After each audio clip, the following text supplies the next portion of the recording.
ನೋಡ್ತಾ ಇದ್ರೆ ವಿವಿಸಿ ನ್ಯೂಸ್. ನಾನು ಸ್ವಾಗತ. ಹಾಸನ ಜಿಲ್ಲೆಯ ದಿನದ ಪ್ರಮುಖ ಸುದ್ದಿಗಳ ಕ್ವಿಕ್ ರೌಂಡ್ ಆಫ್ ದಲ್ಲಿ ಮೊದಲನೇದಾಗಿ ಹೆಡ್ಲೈನ್ಸ್. ಅತ್ಯಾಚಾರ ಕೇಸ್ ಜುಲೈ 30ಕ್ಕೆ ಪ್ರಜ್ವಲ್ ರೇವಣ್ಣ ಭವಿಷ್ಯ ನಿರ್ಧಾರ. ದೋಷಿಯಾದ್ರೆ ಕನಿಷ್ಠ 10 ವರ್ಷ ಜೈಲು ಶಿಕ್ಷೆ ಫಿಕ್ಸ್. ಹಾಡಿ ಹೊಗಳಿದ ಸಿಎಂ ಡಿಸಿಎಂ, ಆದ್ರೂ ಸಿಕ್ಕಲೇ ಇಲ್ಲ ಸಚಿವ ಸ್ಥಾನದ ಭರವಸೆ. ಶಿವಲಿಂಗೇಗೌಡರಿಗೆ ಭಾರಿ ನಿರಾಸೆ. ಜಿಲ್ಲಾಧಿಕಾರಿಗಳಿಂದ ಬೆಳ್ಳಂಬೆಳಿಗ್ಗೆ ನಗರ ಪ್ರದಕ್ಷಿಣೆ, ವಿವಿಧೆಡೆ ಪರಿಶೀಲನೆ. ವಾರದ ಸಂತೆ ಸ್ಥಳಾಂತರ ಮಾಡಲು ಚಿಂತನೆ. ಆದಾಯಕ್ಕಿಂತ ಹೆಚ್ಚು ಆಸ್ತಿ ಗಳಿಕೆ ಆರೋಪ. ರಾಷ್ಟ್ರೀಯ ಹೆದ್ದಾರಿ ಇಲಾಖೆ ಕಾರ್ಯಪಾಲಕ ಇಂಜಿನಿಯರ್ ಜಯಣ್ಣ ಮನೆ ಮೇಲೆ ಲೋಕಾಯುಕ್ತ ದಾಳಿ, ದಾಖಲೆಗಳ ಪರಿಶೀಲನೆ. ದಲಿತ ಮಹಿಳೆ ಹಾಗೂ ಯುವಕನ ಮೇಲೆ ಹಲ್ಲೆ, ಕ್ರಮ ಕೈಗೊಳ್ಳದೆ ಹಲ್ಲೆಗೊಳಗಾದವರ ವಿರುದ್ಧವೇ ಪ್ರಕರಣ ದಾಖಲಿಸಿದ ಪೊಲೀಸರು. ಪ್ರತಿಭಟನೆ. ಎಸ್ಮಾ ಜಾರಿ ಮಾಡಿದ್ರು ಹೆದರಲ್ಲ, ಬೇಡಿಕೆ ಈಡೇರಿಸುತ್ತಿದ್ರೆ ಆಗಸ್ಟ್ 5ರಿಂದ ಕೆಎಸ್ಆರ್ಟಿಸಿ ನೌಕರರ ಮುಷ್ಕರ. ಸಿಐಟಿಯು ಬೆಂಬಲ.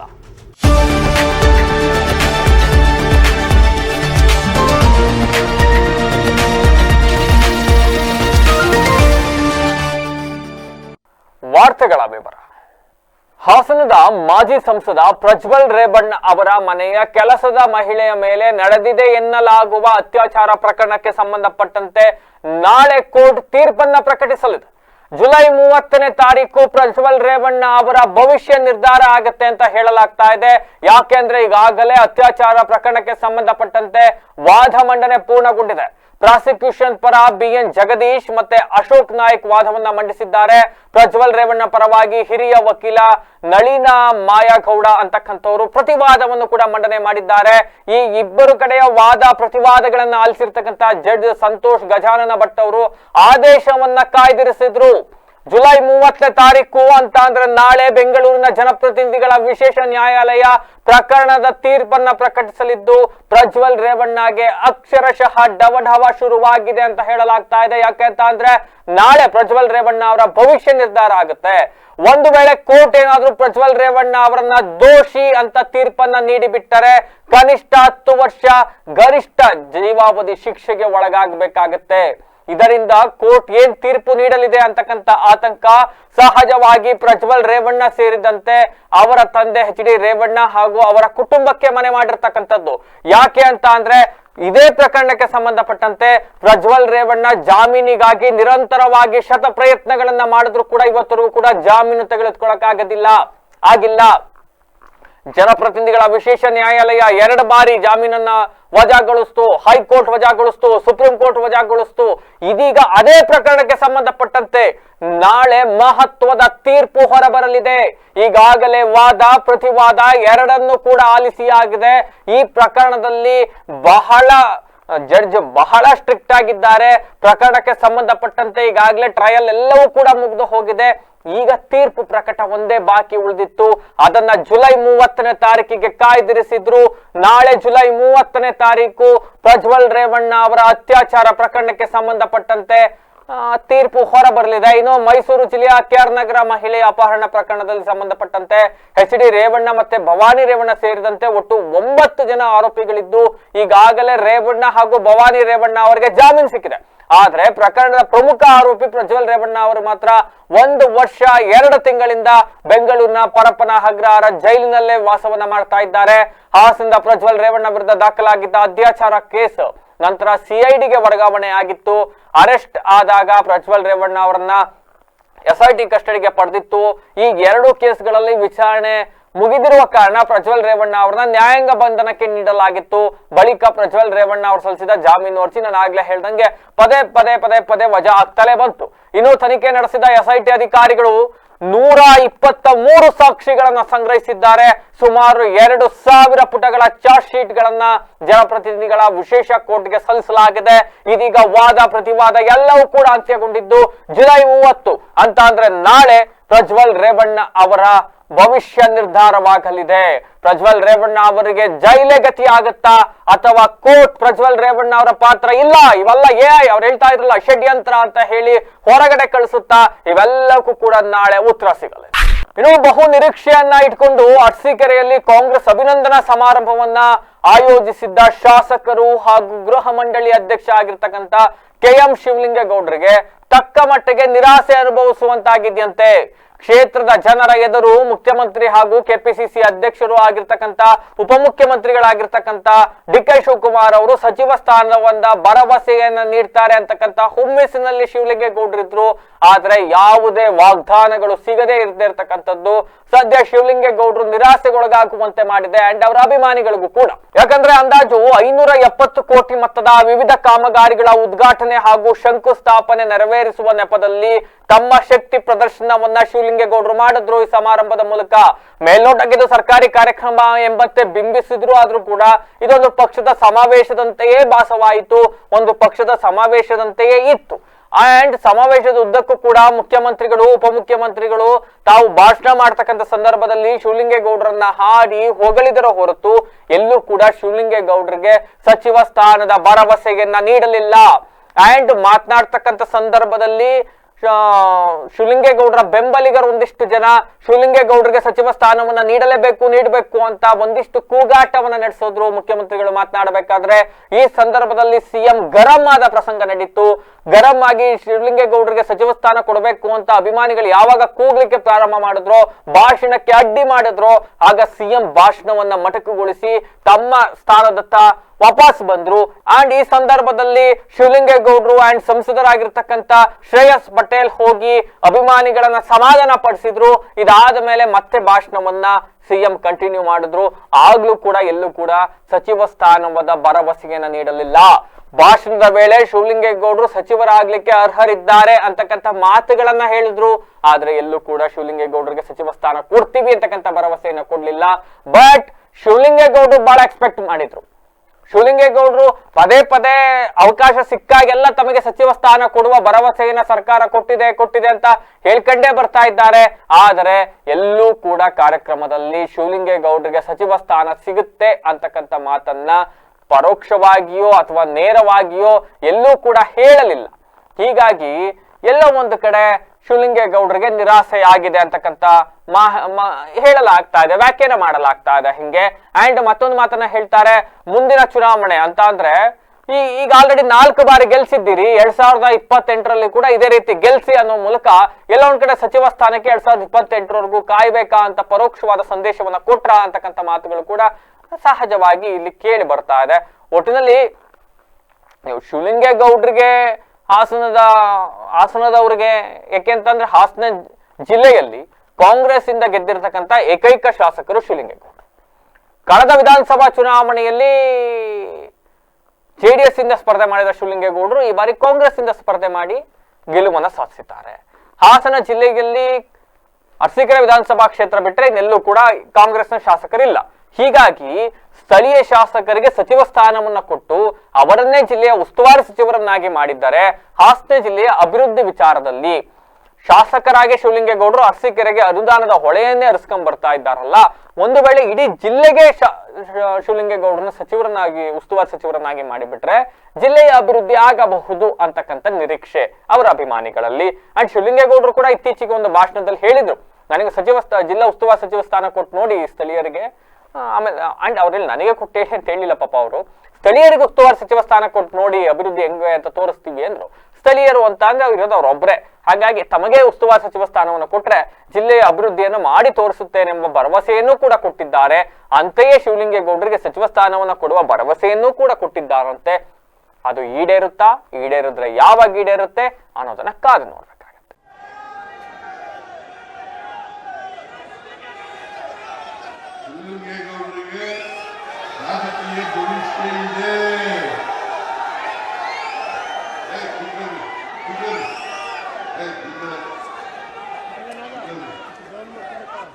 ರಾಜಕೀಯ ಭವಿಷ್ಯ ಇದೆ. ಮುಂದಿನ ದಿನಗಳಲ್ಲಿ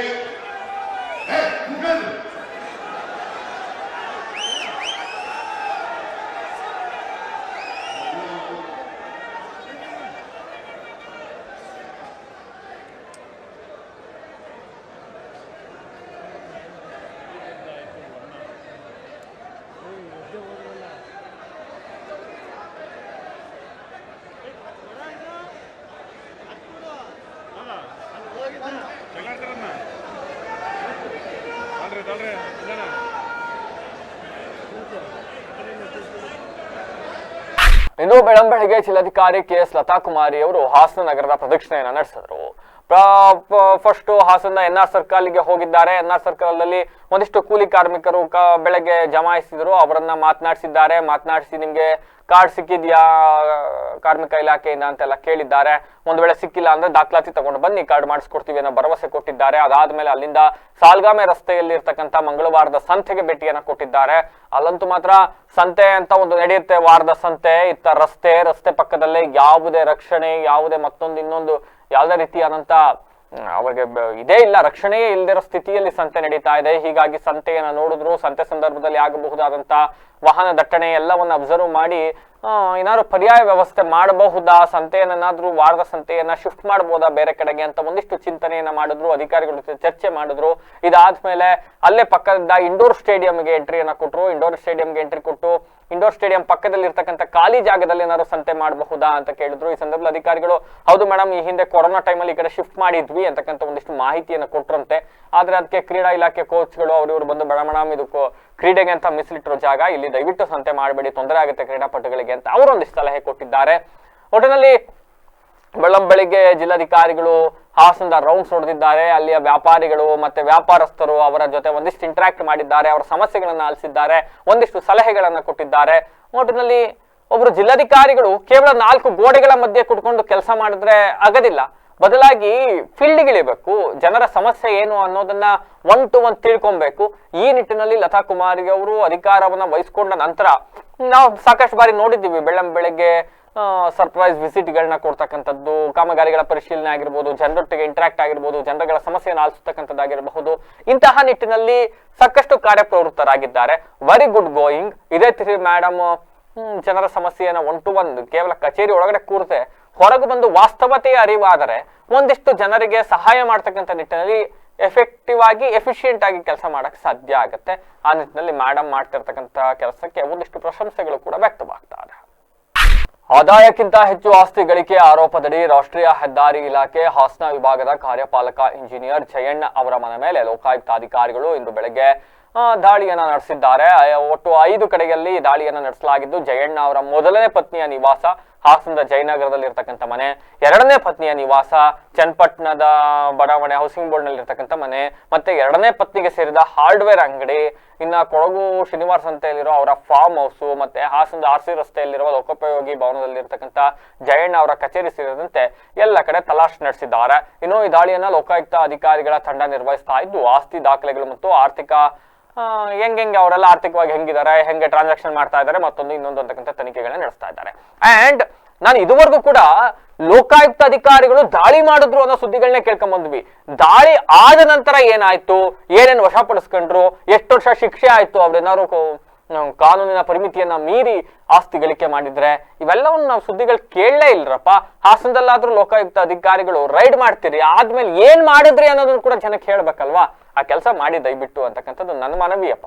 ಹಾಸನ ತಾಲೂಕಿನ ಚೆನ್ನಂಗಿಹಳ್ಳಿಯ ದಲಿತ ಮಹಿಳೆಯರು ಮತ್ತೆ ಯುವಕರ ಮೇಲೆ ಹಲ್ಲೆ ನಡೆಸಿ ಜಾತಿ ದೌರ್ಜನ್ಯ ಎಸಗಿರೋರನ್ನ ಬಂಧಿಸಬೇಕು ಹಾಗೂ ದಲಿತರ ಮೇಲೆ ಹಾಕಿರ್ತಕ್ಕಂಥ ಸುಳ್ಳು ಕೇಸನ್ನ ರದ್ದುಗೊಳಿಸಬೇಕು ಅಂತ ಒತ್ತಾಯಿಸಿ ಇವತ್ತು DC ಅವರ ಅಧ್ಯಕ್ಷತೆಯಲ್ಲಿ ಜಿಲ್ಲಾ ಪಂಚಾಯತ್ ಸಭಾಂಗಣದಲ್ಲಿ ನಡೀತಾ ಇದ್ದಂತ SC/ST ಕುಂದುಕೊರತೆ ಸಭೆಯನ್ನ ಬಹಿಷ್ಕರಿಸಿ ಜಿಲ್ಲಾ ಪಂಚಾಯತಿ ಕಚೇರಿ ಮುಂಭಾಗವೇ ದಲಿತ ಹಕ್ಕುಗಳ ಸಮಿತಿ ಕರ್ನಾಟಕ ಇವರ ವತಿಯಿಂದ ಪ್ರತಿಭಟನೆಯನ್ನು ನಡೆಸಿ DC SP ಅವರಿಗೆ ಮನವಿಯನ್ನು ಸಲ್ಲಿಸಲಾಯಿತು. ಇನ್ನು ಈ ವೇಳೆ ಪೃಥ್ವಿ ಮಾತನಾಡಿದ್ದಾರೆ. ಚೆನ್ನಂಗಳ್ಳಿ ಗ್ರಾಮದ ಕಮಲಮ್ಮ ಮತ್ತೆ ಅವರ ತಂಗಿ ರಾಜಮ್ಮ ಎಂಬ ದಲಿತ ಮಹಿಳೆಯರ ಮೇಲೆ ಹಲ್ಲೆ ಮಾಡ್ತಿರೋರನ್ನ ಬಿಡಿಸಕ್ ಹೋದಾಗ ಕಿರಣ್ ಕುಮಾರ್ ಎಂಬ ದಲಿತ ಯುವಕನ ಮೇಲೂ ಕೂಡ ಹಲ್ಲೆಯನ್ನು ನಡೆಸಿ ಜಾತಿ ದೌರ್ಜನ್ಯವನ್ನು ನಡೆಸಲಾಗಿದೆ. ಈ ಬಗ್ಗೆ ಆಗಲೇ ಪೊಲೀಸರಿಗೆ ದೂರು ನೀಡಲಾಗಿದೆ. ಜುಲೈ 24ನೇ ತಾರೀಕು ಅಣ್ಣೇಗೌಡ ಮತ್ತೆ ಹರೀಶ್ ಎಂಬುವರ ಮೇಲೆ FIR ಕೂಡ ದಾಖಲಾಗಿದೆ. ಆದ್ರೆ ಹಲ್ಲೆ ದೌರ್ಜನ್ಯ ನಡೆಸಿರೋರನ್ನ ಬಂಧಿಸಿ ಕಾನೂನು ಕ್ರಮ ಕೈಗೊಳ್ಳುವ ಬದಲಾಗಿ ಹಲ್ಲೆ ಒಳಗಾದ ಮಹಿಳೆಯರ ಸೇರಿದಂತೆ 6 ಜನ ದಲಿತರ ಮೇಲೆ ಸುಳ್ಳು ಕೇಸನ್ನ ದಾಖಲಿಸಿರುವ ಪೊಲೀಸ್ ಇಲಾಖೆಯ ಕ್ರಮ ಖಂಡನೀಯ ಮತ್ತೆ ದಲಿತ ವಿರೋಧಿಯಾಗಿದೆ ಅಂತ ಕಿಡಿಕಾರಿದ್ದಾರೆ. ಕಳೆದ 22ನೇ ತಾರೀಕು ಜುಲೈ 22ನೇ ತಾರೀಕು ಚೆನ್ನಂಗಿಹಳ್ಳಿನಲ್ಲಿ ಅಲ್ಲಿನ ಮೇಲ್ಜಾತಿಯ ಅಣ್ಣೇಗೌಡ ಉರೂಫ್ ಕರಿಯಣ್ಣ ಅಂತಕ್ಕಂಥವನು ಅಲ್ಲಿನ ದಲಿತರ ಮೇಲೆ ದೌರ್ಜನ್ಯ ಎಸಗಿದ, ದಲಿತ ಮಹಿಳೆಯರ ಮೇಲೆ ಕಮಲಮ್ಮ ಮತ್ತು ರಾಜಮ್ಮ ಅನ್ನೋರ ಮೇಲೆ.